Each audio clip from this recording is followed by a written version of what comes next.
Muito bem, muita paz e muita luz. Estamos aqui com mais um módulo, mais uma aula, hoje falando sobre divindades, no capítulo 5, página 49, do livro Doutrina e Teologia de Umbanda Sagrada, do pai, do mestre Rubens Saraceni de Ogum. Logo aqui, no começo, já no segundo parágrafo, a gente faz alguns saltos, gente, para pegar os trechos mais que sintetizam mais o texto, tá? Porque não adianta ler o capítulo inteiro, vai tomar o seu tempo, você vai ficar desgastado, não vai querer ver mais o vídeo e não vai se aprofundar, não vai entender nada. Pode até entender, porque todo mundo tem inteligência, porém vai ficar cansativo. Tá? Quem quiser ler o livro na íntegra, umas pessoas falaram que já conseguiram baixar em PDF. Eu não procurei, tá, para saber, mas disseram que conseguiram baixar boa parte dos livros aí do Rubens em PDF. Ou pode estar adquirindo a obra, tá? E os livros do Rubens Saraceni têm um preço bem módico, tá? Eles não são livros assim de arrancar o couro de ninguém, não. E com um pouquinho de tato financeiro você pode se programar e adquirir, né? Vai montando sua pequena biblioteca. Mas se quiser acompanhar com a gente aqui, não vai perder nada. Em essência, não. Em essência, não. Vamos lá. Ó. Comentar algo sobre Deus é um exercício especulativo nos campos da fé, pois tudo o que dissermos poderá ser verdadeiro ou não, já que o micro, nós, enquanto seres humanos, o micro não tem uma noção exata ou apurada do macro, Deus. Deus é único e o que Ele, com E maiúsculo, gera, o faz por meio de processos específicos e que só servem para cada uma das espécies que gera. Logo, cada coisa gerada por Ele tem sua gênese específica, que, no entanto, é reprodutora e multiplicadora. Esse fato explica a gênese divina, a qual definimos desta forma. Aí tem um outro parágrafo que fala assim: Deus está na origem de tudo, pois tudo tem seu início em Deus. Logo, se Ele está na origem de tudo e tudo tem seu início nele, então Ele está em tudo que gera, pois tudo é gerado por Ele e nele. Tá? Então aqui nós vamos dar um salto, porque tem um outro trecho que sintetiza tudo que tem entre esse parágrafo que lemos e o próximo, que fica na página 51, que diz assim, ó, no final da página 51, com isso entendido, saibam que Deus tem em cada uma de suas divindades uma de suas feições divinas, e Ele, que é infinito em tudo, também o é nas suas feições, pois o número de suas divindades é infinito, e não se limita só às que são conhecidas no plano material da vida, nesse nosso abençoado planeta Terra, que são as representantes divinas aqui, pois em outros planetas há outras específicas para cada um deles. Já me perguntaram isso. Falaram, Hernani, eu fiz um desdobramento, fiz uma viagem astral, fui para um outro planeta, tem gente que nem lembra o nome do planeta que foi, outros falam planetas que creio que nem esteja no sistema solar, e falam, e lá eu vi um culto dos orixás, só que Oxóssi tinha outro nome, Xangô tinha outro nome, sim, sim, sim. Tá? Porque os 7 tronos da vida, gente, eles continuam sendo eles onde quer que eles estejam. Por exemplo, os 7 tronos da vida, eles também são chamados de orixás essenciais, que são os orixás ancestrais essenciais, ou orixás ancestrais excélsios. E quem são eles? Geração, conhecimento, fé, lei, justiça, evolução e amor. São orixás. Tá? Geração é um orixá e tem sua frequência masculina e feminina. Portanto, o trono da geração ele tem o orixá geração conhecimento, orixá geração masculino, orixá geração feminino. O orixá conhecimento masculino, orixá conhecimento feminino. Os 7 tronos da vida, geração, conhecimento, fé, lei, justiça, evolução e amor, são orixás. São orixás. Cada uma dessas frequências tem o seu masculino e feminino, portanto são 14 orixás essenciais. 14 orixás essenciais. 14 orixás ancestrais essenciais. Tá. No topo de cada um desses tronos, eles são representados por tronos. Tá? São representados simbolicamente por tronos. E esses tronos, eles parecem muito com degraus. Tem o degrau de cima, o degrau aqui da lateral e o degrau da base, no meio. No meio está Oxá, que é um orixá ancestral, né, essencial, mas que ele sustenta o padrão vibratório de direita e de esquerda. Ele fica no meio, na base. Ele sustenta a energia de centro, neutra, direita e esquerda. Ele tem essa frequência trifásica. Até teve gente que já falou, mas então o tridente deveria ser um símbolo de Ifá, e é. De Oxá, e é. Então por que Exu toma emprestado a força do tridente? Porque Exu trabalha com a força tridente. Exu não é a trifase, mas ele trabalha com essa energia. Então a ferramenta de Exu é um tridente, não só o tridente. Tem o Opaogó, que é o falo, e outras, o porrete, temos aí o bastão, tem uma série de ferramentas, porém, é o tacape que chama, porém, nós temos aí Oxá, que esse orixá tem o neutro, o positivo e o negativo, o direita e esquerda, e temos os orixás do meio do trono, que são os choroquês, que são cruzados direita com esquerda. Lembre-se que Oxá, ele é direita, esquerda e neutro. Os orixás que ficam no meio do trono não têm neutralidade, eles têm direita e esquerda. Quem tem as três fases é Oxá. E no topo, né, tem o orixá daquele trono, e à direita tem uma série de orixás, nós já falamos aqui no curso, em um determinado vídeo, e à esquerda tem os Exus e as pombagiras orixás e os coroados. Exus, dragões e pombagiras coroados representam esses orixás. Tá. Pode estar parecendo confuso se você estiver vendo esse vídeo pela primeira vez. Porém, se você já vem acompanhando o curso de sacerdócio, você vai ver que está tudo muito bem explicado em vídeos específicos de cada assunto que está sendo citado aqui. E aí não vai dar nó nenhum na cabeça. Se a gente pede, entra lá no canal, vai na parte de playlist e coloca lá, curso de sacerdócio e teosofia de Umbanda. Curso de sacerdócio e teosofia de Umbanda. Lá você vai encontrar centenas de vídeos e alguns deles estão falando exatamente destes assuntos. Tá? E aí, nós temos aí os orixás essenciais, os orixás ancestrais essenciais, que geração, conhecimento, fé, lei, justiça, evolução e amor. E eles trazem em seu topo, em seu meio, em sua base, à esquerda e à direita, outros orixás, com nomes mais comuns aqui para nós. Por exemplo, no topo do trono da geração, no masculino, está o Urugã, pouco conhecido esse orixá. Já no topo do trono feminino da geração, tem um orixá extremamente famigerado, que é Iemanjá. Topo do trono masculino da lei, está lá um orixá que todo mundo quer ter ele, quase todo mundo, Ogum. No topo do trono feminino da lei, né, Yansan. Então, vocês entenderam como a coisa funciona?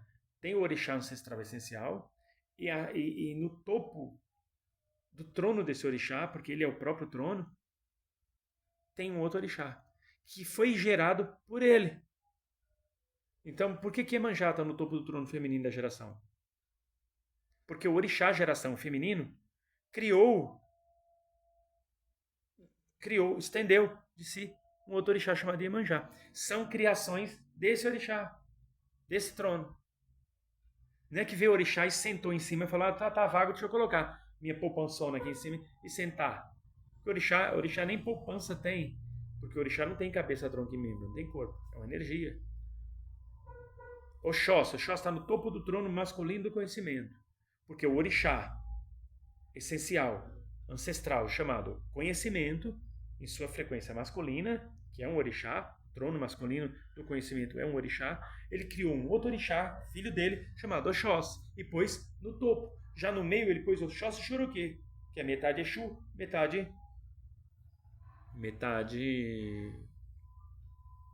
Oxóssi. Na base tem Oxá, aí você pode falar assim, mas e Oxá? Oxá está na base de todos. Oxá é filho de todos esses orixás. Oxá é filho de todos. A soma de todos esses tronos, dos 14 tronos, masculinos e femininos, geração, conhecimento, fé, lei, justiça, evolução e amor, a soma deles todos gerou um orixá, que é filho deles todos, chamado Oxá. E pode? Pode.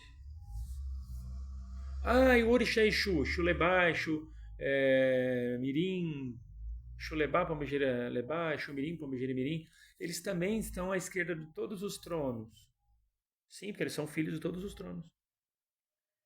Ah, é.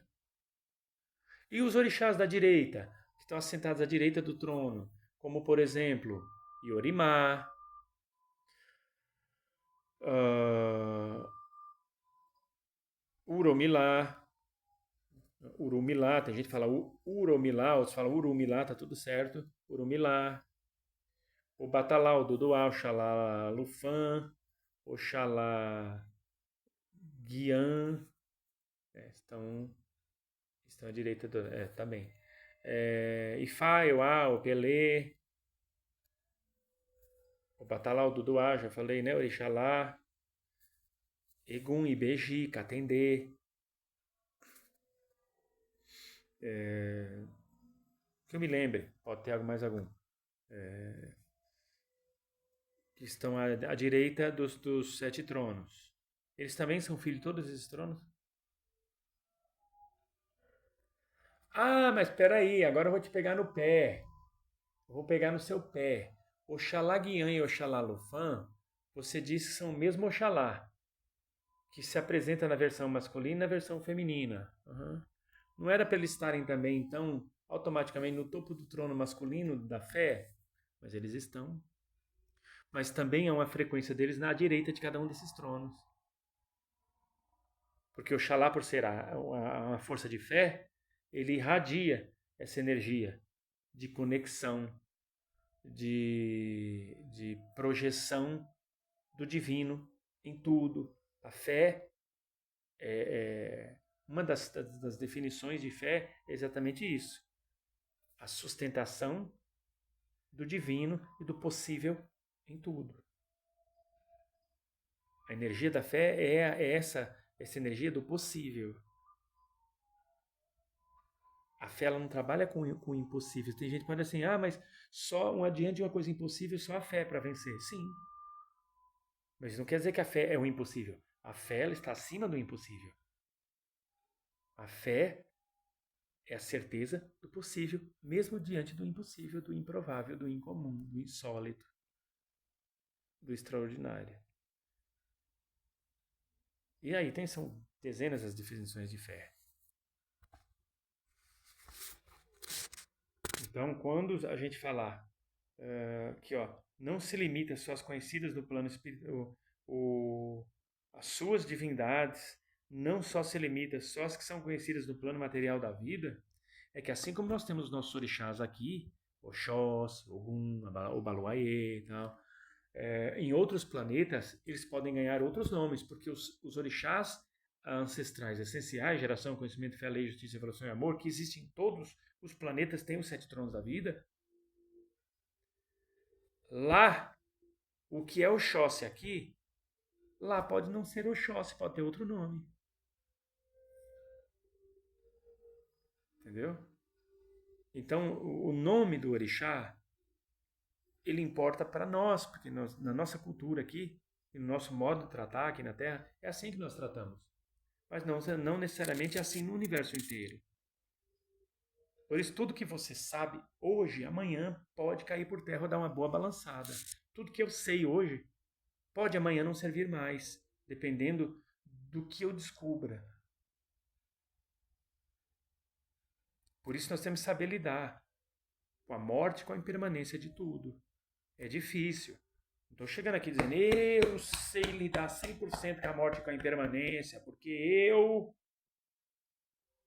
Não. Eu sou um aprendiz igual a você. A diferença entre eu e você que está vendo esse vídeo é que eu estou aqui fazendo o vídeo e você está assistindo. Mas isso não quer dizer que eu sou melhor que você, nem mais capacitado, nem mais poderoso, nem o bambambam. Eu sou um aprendiz como qualquer um. Tá? Mas você foi outorgado sacerdote e dirige um templo de Umbanda. Uhum. Mas isso não quer dizer que eu seja melhor do que ninguém. Isso quer dizer que eu assumi um compromisso com a espiritualidade e que exatamente por isso eu preciso de todo mundo. Porque se fosse para ser sacerdote só de mim mesmo, eu enchia as paredes de espelho e ficava igual um bobo, coordenando eu próprio, como um narcisista. Aliás, tem gente que parece que na prática faz isso mesmo, né? Mas acha que as pessoas são espelhos de si e tudo só gira em torno do umbigão daquela pessoa. É ruim conviver com um narcisista, né? Na verdade, o narcisista ele é um coitado, né? É uma pessoa com autoestima lá embaixo. A autoestima do narcisista é um lixo. Precisa viver se autoafirmando para obter reconhecimento e aprovação dos outros o tempo inteiro. Passa um ar de serem assim super bem resolvidos e donos de si, quando na verdade são os coitados. O narcisista faz a gente passar muita raiva, mas no fundo a gente deveria sentir uma certa pena, que não quer dizer que deva deixar continuar montando em cima das pessoas. Né? Mas enfim, tal como as divindades de Deus, que são suas exteriorizadas divinas, nós somos seus exteriorizadores humanos e podemos nos divinizar caso sejamos humanos em todos os nossos sentidos capitais, que são o sentido da fé, porque aí cai na questão dos tronos, que são os orixás ancestrais essenciais. Quem são os orixás ancestrais essenciais? Geração, conhecimento, fé, lei, justiça, evolução e amor. Então, aqui, nós podemos nos divinizar se nós trabalharmos o sentido da fé, o sentido do amor, o sentido do conhecimento, o sentido da justiça, o sentido da lei, o sentido da evolução, o sentido da geração. E se ousamos dizer isso, é porque Deus nos gerou no seu íntimo e nos exteriorizou, ou seja, entre parênteses, conduziu-nos ao seu exterior, já como seus ou suas filhos e filhas humanas, dotados e dotadas com sua herança genética humanística, e qual, por ser uma de suas qualidades vivas, se tornou divinos, que nos tornou divinos, assim como Ele, com E maiúsculo, nos gerou. Divinizemo-nos através do nosso humanismo, pois só assim nós também nos tornaremos em nós mesmos as divindades humanas de Deus, o nosso divino Criador. Veja bem, Deus é como uma fonte de luz. A fonte de luz emana raios de luz, que são os fótons, as ondas de fótons.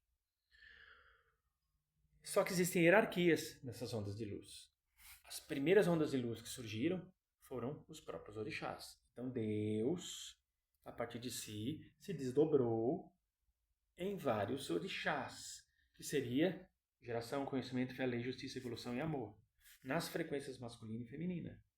A partir daí, como Deus é expansão, amor, criação e infinitude, dessa própria extensão de si, surgiu uma outra extensão, que são os orixás criados por esses tronos, que são o próprio Deus. Veja bem, Deus se expandiu na figura de vários orixás. Geração, conhecimento, fé, lei, justiça, evolução e amor.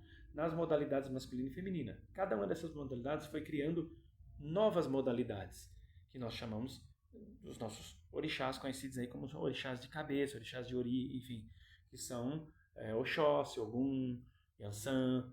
Os orixás estão no topo, no meio, na base, à direita e à esquerda. Exu. Desses orixás foram se estendendo também os orixás ancestrais naturais. Quem são os orixás ancestrais naturais? Terra, água, fogo, ar, minerais, cristais e vegetais, que trazem em si já o masculino e o feminino neles próprios. Então não tem assim, orixá ancestral natural telúrico masculino, orixá ancestral telúrico feminino. Você pode até encontrar alguém que queira inventar isso aí.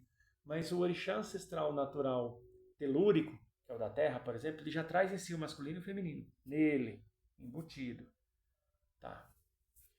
E também esses raios de luz, que não param de... geraram os elementais, os animais, a espécie humana, consequentemente do ser humano evolui para o angelical, do angelical vai para o arcangélico, querubínico, serafínico, até ir para o eloínico, ou seja, até voltar para a origem.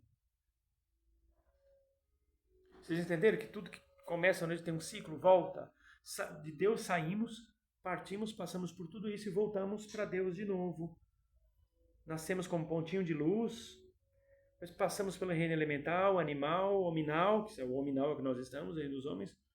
Aí angelical, querubínico, arcangélico, querubínico, serafínico, divínico, que é o eloínico. Voltamos para... E se formos parar para pensar, nunca deixamos de ser divindade. Só tomamos consciência do estágio diferente em que nos encontramos. Quando, na verdade, Deus e uma bactéria são uma só energia. Em níveis de consciência e aparência e forma diferentes.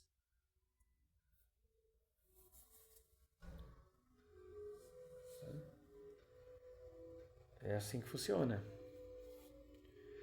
Então, quando diz assim, divinizemos-nos através do nosso humanismo, é que nós já passamos por tantos reinos, quando nós éramos um pontinho de luz, lá na mônada. Aí passamos pelos reinos elementais, terra, água, fogo e ar, minerais, cristais, vegetais, milênios. Depois como animais, todo tipo de animal que você possa imaginar, até chegar nos mamíferos. Depois passamos por reinos de transição, meio humano, meio bicho, para depois vir no reino nominal. No reino nominal, qual é o pulo do gato aqui? O livre-arbítrio. O reino nominal é o único que tem livre-arbítrio. Como elemental já não tinha livre-arbítrio. Você seguia o que estava determinado para aquele reino. O animal não tem tanto livre-arbítrio assim. Ele é instintivo. Instinto não é livre-arbítrio. Instinto, por mais que você pegue um cachorro e crie ele para ser vegetariano, e cria ele ali 10 anos só comendo alface e ração vegetariana. Aí você vai e fala assim, eu vou ali embaixo, eu queria prender meu cachorro com a corrente, não tem corrente aqui, rapaz, caramba, eu precisava colocar uma corrente no meu cachorrinho vegetariano. Ah, ali tem uma corrente de linguiça. Aí você vai no açougue e fala, vê essa corrente de linguiça aí, vou amarrar algo, ixi, vai comer a linguiça toda. Não vai não, porque ele é vegetariano. É? Deixa seu cachorro amarrado com a corrente de linguiça, pra ver. Seu cachorro vegetariano. E volta daí 1 hora.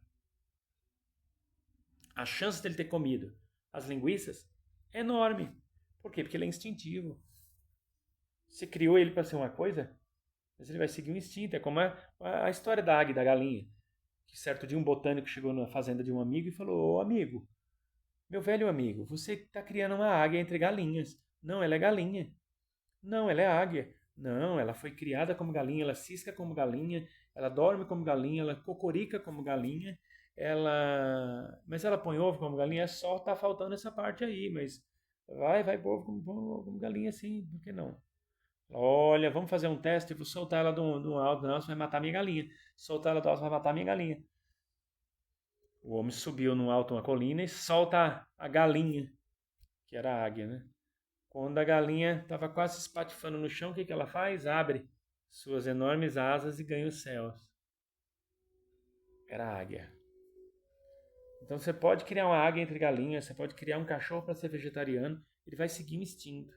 Mais tarde ou mais cedo, o instintinho vai, então, entre os animais não tem livre-arbítrio. Onde é que nós adquirimos livre-arbítrio? Aqui, na modalidade humana. Então, quando ele diz aqui, sejamos humanos, divinizemos através do nosso humanismo, está se referindo através do nosso livre-arbítrio. Vamos fazer uso consciente do nosso livre-arbítrio. Vamos usar o nosso livre-arbítrio para nos mantermos fiéis à nossa essência. Qual é a nossa essência? Divina. Nós não temos que ser monstrinhos. Nós não temos que ser satânicos. Embora nós tragamos um pouco do satânico em nós. O que é o satânico? É o lado opositor, é o lado do contra. É aquela tendência ao caos. Para gerar as coisas, para criar as coisas, para que o mundo exista como existe hoje, o universo, precisou de ordem. É com ordem que se cria as coisas. A ordem permite que exista uma harmonia. A harmonia permite com que exista um movimento, que esse movimento vai criar as coisas. Quando algo precisa ser destruído para que o novo surja, precisa vir o caos. O caos é a desordem. A desordem destrói. Mas a desordem ela tem que ter um ciclo, um começo, meio e fim. Para que, novamente, a ordem se estabeleça e o caos adormeça. Mas não quer dizer que ele vai acabar completamente. Ele fica ali guardado esperando o momento certo de surgir de novo. Até então isso é divino. Onde entra o satanismo? O satanismo ele entra na parte em que, quando o caos vem para causar a desordem, para destruir o que não serve mais, para ceifar e deixar o terreno fértil ou preparado para o novo surgir, no satanismo ele chega e diz assim, opa, o novo não precisa surgir, tá bom o caos. Tá bom, caos, ad eternum, forever, caos para sempre. Isso é satanismo. A força satânica, ela não aceita o fim do caos. E tem no caos o trivial, o comum, o que é certo, o que deve ser para sempre. Essa é a diferença do divino para o satânico. O divino representa a ordem.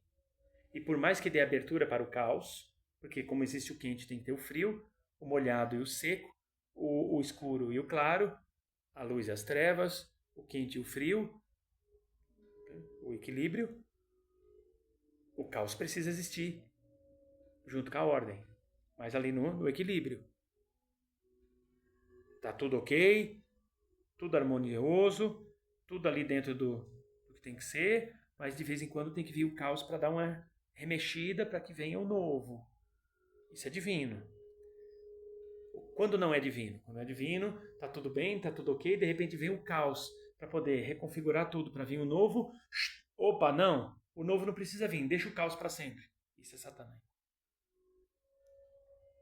Então, quando Jesus falou disso, tem uma passagem, Jesus fala assim para Pedro, vá de retro, Satanás. Quando Jesus estava com um projeto, Pedro foi jogar areia na farofa lá.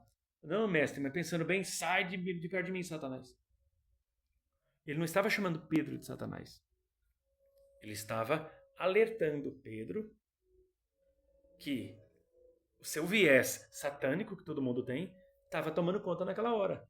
E não podia.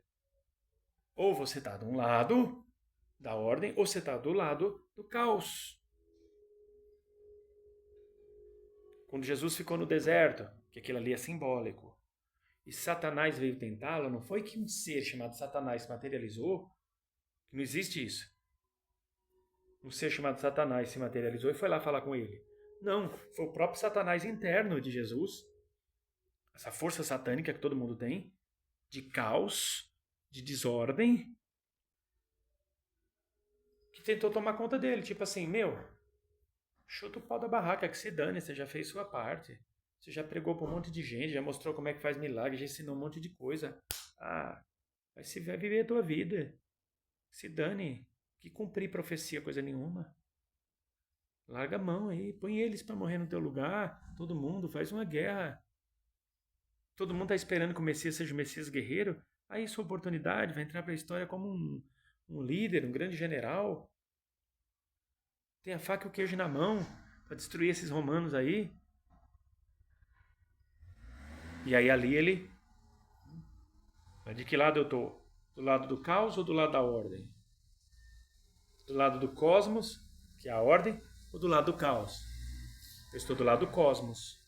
Se eu estou do lado do cosmos, que é a ordem, eu até posso aceitar que vem o caos como um ceifador para deixar o campo limpo para que a nova semente seja jogada à terra para que brote e germine o novo. Até aí o caos é bem-vindo. Mas o caos vir para ficar? Não. Eu sou cósmico. Ou seja, eu sou da ordem. Cosmos é a ordem. Caos, a desordem. Não, eu sou pelo cosmos. Não dá para... Aí onde entra? Servir a Deus ou a Mamon? É nesse sentido aí. Eu até posso aceitar um pouquinho do outro como fator intermediário. o caos como fator intermediário. Mas como fator ad eterno, para sempre não. Para sempre tem que ser o cosmos, ou seja, a ordem. Afinal de contas, eu sirvo a Deus. E não essa força chamada Satã, que é o caos, que é o contrário do cosmos. Caos, desordem. Cosmos, ordem. Então eu sou pelo cosmos. Então, nesse conflito, Jesus falou, não, o cosmos vencerá em mim. E o cosmos venceu em Jesus, ou seja, a ordem. Mas não foi que Satanás foi lá tentar Jesus. Não, apareceu, materializou e falou, aí Jesus, o seguinte é o tal, eu posso te oferecer isso, isso e isso. Foi assim a conversa. É que na Bíblia está de um jeito fabuloso, em termos de fábula. Mas a profundidade do texto é outra. A Bíblia ela é um palimpsesto. Palimpsesto é aquele texto que ele se encaixa em vários níveis de consciência, em várias situações. É como o livro Pequeno Príncipe. É um palimpsesto. Pega o livro Pequeno Príncipe e lê para uma criança, ele vai achar que é um conto de fada.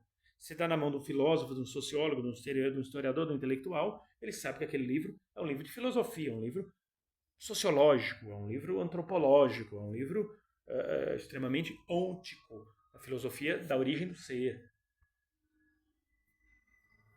Extremamente profundo para se reflexionar. Isso é um palimpsesto. Você tem um texto dentro de outro texto e você vai, conforme você vai abrindo a sua consciência, expandindo, amadurecendo, você vai vendo que aquele texto quer dizer outras coisas. É como se dentro de um texto tivesse outro texto. E dentro daquele outro texto tem outro texto.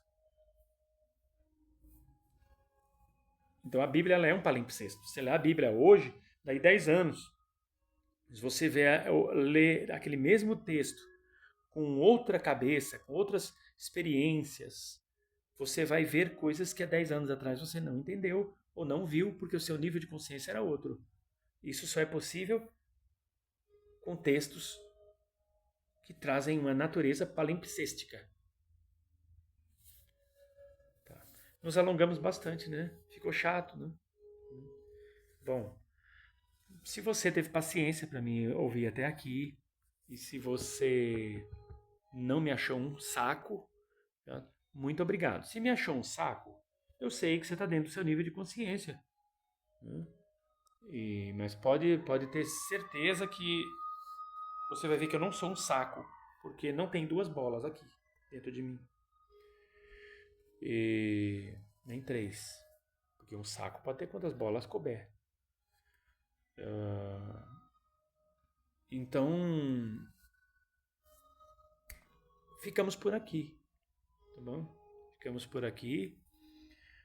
E entre em contato com a gente, DDD 11, telefone 96551-9042. Sugira temas para o nosso trabalho, faça perguntas, tá bom? E, se possível, faça o nosso curso de teologia de sacerdócio, nosso curso de sacerdócio e teosofia de Umbanda, é gratuito e você vai encontrar lá tudo que você não encontra, tudo que você encontraria em outros cursos de sacerdócio, pagos, caríssimos, e você vai encontrar de graça com a gente, tá? A Umbanda ela deve ser mais democratizada. A Umbanda não foi uma religião criada para se tornar uma religião de elite, nem desfile de moda, tá? A Umbanda, para você fazer a sua iniciação na Umbanda, ela já vem do plano espiritual isso, ela tem que ser acessível, não se pode negar a iniciação de uma pessoa na Umbanda só porque ela às vezes não tem condição financeira. Muito pelo contrário, são esses até que devem ser iniciados, até mesmo porque a condição muitas vezes flua melhor, a vida da pessoa às vezes está toda amarrada porque ela ainda não se reencontrou. E quando ela se reencontra na Umbanda, ela fala, é isso que eu quero para mim. Ela não conseguir se iniciar por questão financeira, é feio para um sacerdote. Barrar. Faça uma campanha, você que é sacerdote, você viu que um filho seu não está em condição de fazer um buri, faça uma campanha, chegue naqueles filhos que você tem mais amizade, fala, ó, o irmão fulano, a irmã fulana precisa fazer o buri, precisa disso, daquilo, vocês podem ajudar como? Pode ter certeza que as pessoas vão trazer tudo que precisa para o buri dessa pessoa. Agora, ficar, sabe, barrando a pessoa para ela não ter acesso ao sagrado dela, Loucura. Pouca vergonha. Um sacerdote desse deveria ter vergonha na cara. Privar a pessoa do seu sagrado. Ficar escondendo conhecimento das pessoas. Ah, vai se ferrar. Por que você esconde o conhecimento das pessoas? Tá pensando o quê? Você é dono do conhecimento? Você é dono de nada, rapaz. Você é dono nem desse seu narigão aí. Quer ser dono do conhecimento? Não, porque eu sou sacerdote, pai fulano de tal. Esse negócio de pai de santo não existe, gente. Pai de santo, mãe de santo. Isso não existe. Não existe. É coisa de criação da cabeça dos outros. Não existe pai de santo, mãe de santo. Pode ter um zelador de santo. Eu mesmo gosto que se me chame de irmão Hernani. Tá bom? Irmão Hernani. Por que chamar de pai Hernani? Que pai? Oh, mas pai, se você tem filhos, você é pai. Você tem um monte de filho aí. Tá, tenho. E daí? Não precisa chamar de pai.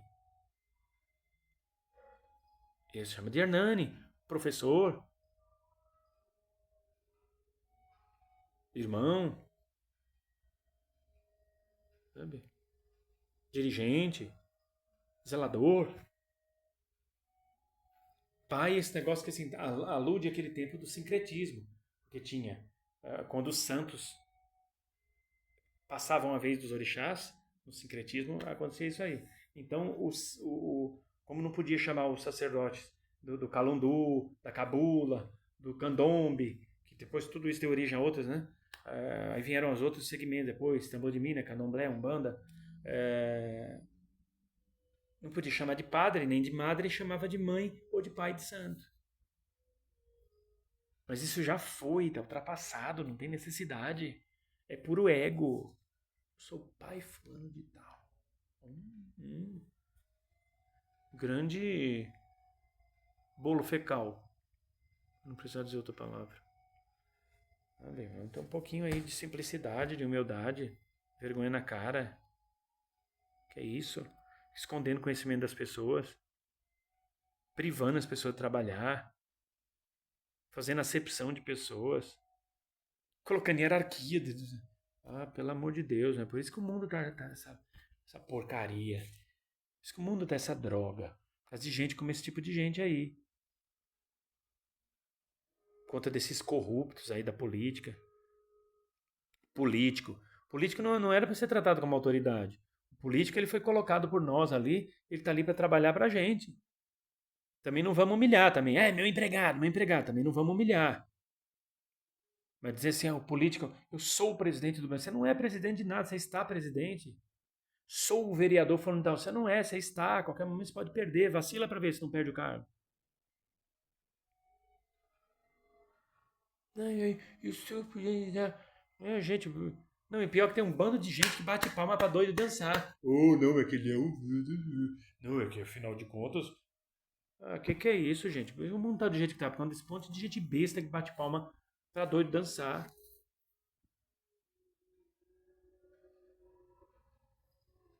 Vamos pedir discernimento para Deus e seguir na paz e na luz, tá bom?